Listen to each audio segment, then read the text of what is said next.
Next up, the state budget was due July 1st, but lawmakers just sent it to the governor's desk earlier this week. It's more than $56 billion compromise plan that includes, among other things, free meals for all public school students, expanded access to Connector Care, the state's subsidized health insurance program, and $20 million for free community college tuition for students 25 and older without a degree. The budget also makes undocumented immigrant students eligible for state financial aid and in-state tuition rates as long as they attended a local high school for at least 3 years and graduated. But there were also plenty of key priorities that did not make the cut. Now Governor Healey has until this time next week to sign the budget into law or to send it back with any vetoes. Joining me to break it all down are GBH News State House reporter Katie Lannan, Samuel Gebru, the managing director of Black Lion Strategies and a professor of the practice of political science at Tufts University, and Paul Craney, spokesperson and board member for the Massachusetts Fiscal Alliance. Thank you all for being here. Katie, what took them so long to get this budget done? Is it that there were key thorny policy issues that they were hashing out, or do they just like to take the time if they can take it?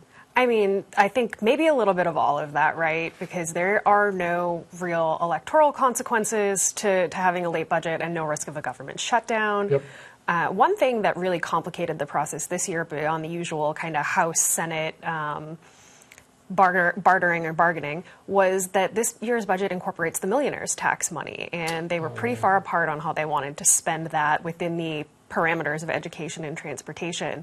So that was kind of really building a new apparatus and making a whole bunch of new decisions. That's a great point, and will make me describe the process maybe a little more charitably moving forward. Okay, give me one item. I want to go down the line, starting with you, Katie, then you, Sam, you, Paul.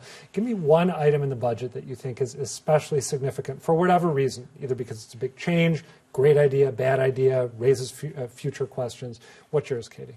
So I want to highlight the immigrant tuition piece that you mentioned for undocumented immigrants who graduate high school here, because it's a really interesting look into how the legislature passes these big policy items. It's not a standalone bill. It's tucked into the one bill they have to get done each year. And one advantage of that is they can do it without one branch having to take a tricky vote.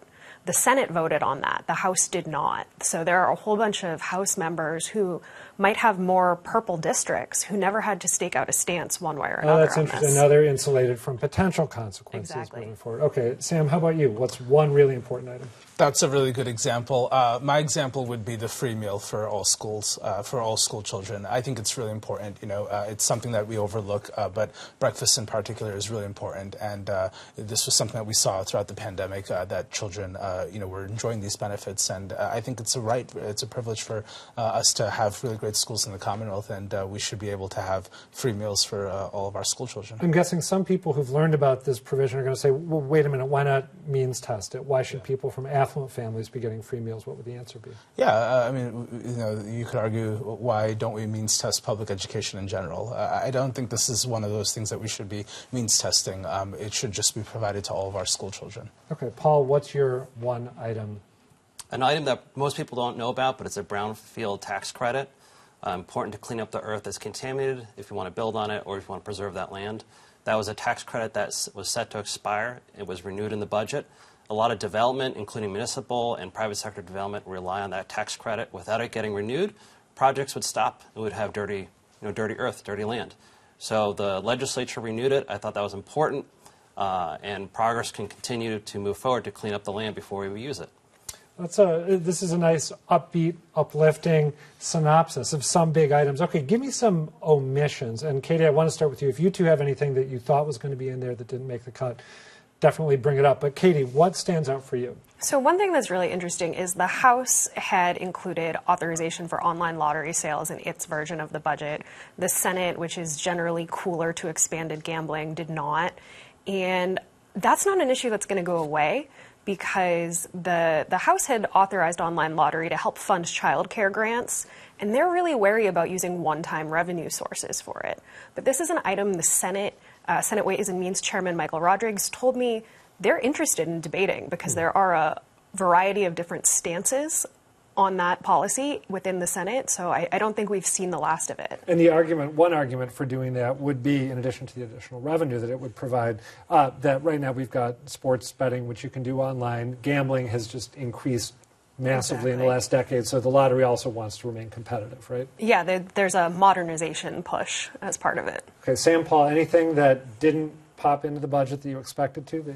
I will always go back to transparency. It's kind of a top level, but keeping it real simple. Once again, this budget came out of reconciliation at 8:15 on a Sunday night, voted on Monday at 2 p.m.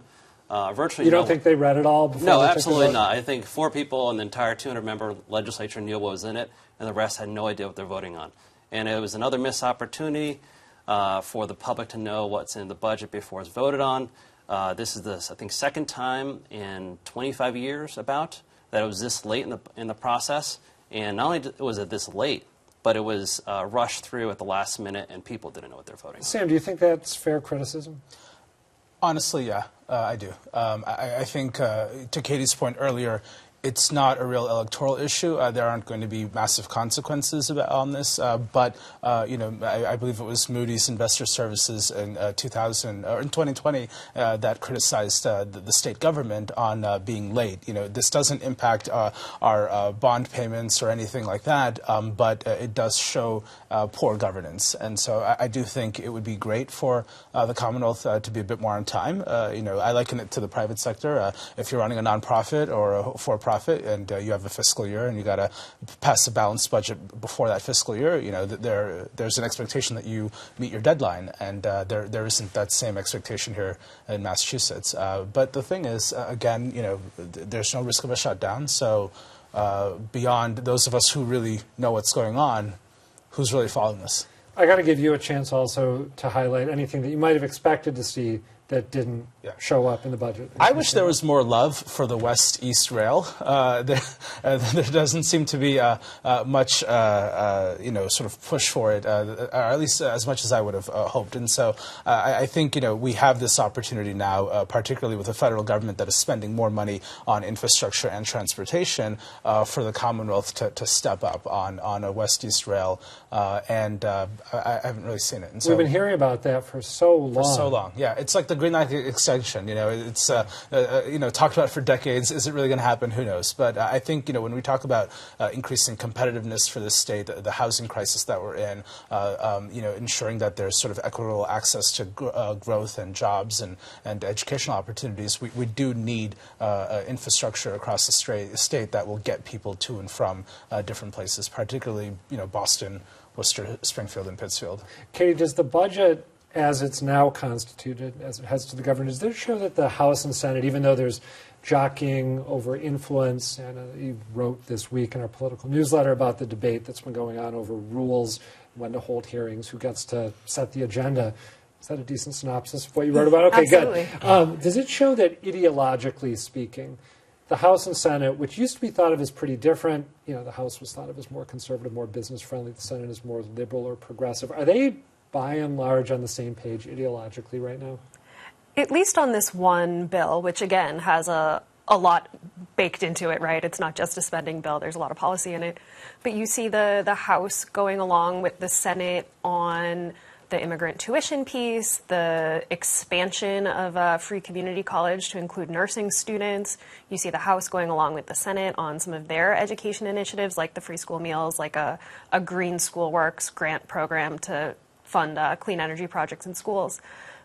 These are a lot of areas where you don't necessarily see a ton of friction. We have before on budget items, but I think we really need to see more concerted lawmaking, more individual bills being passed through the branches to really get a sense of where they are ideologically and how the two branches relate. Okay, let me ask you two in tandem a final question for this segment. Are you expecting to see any vetoes from Governor Healey? I really don't anticipate any vetoes from the governor. I think she's just happy to have a budget and move on. Okay. Sam, last word? I would agree, and I think that there will be more tension next month when they reconvene to talk about tax relief. All right. Samuel Gebru, Paul Craney, Katie Lannan, thank you. Appreciate it. Thank you.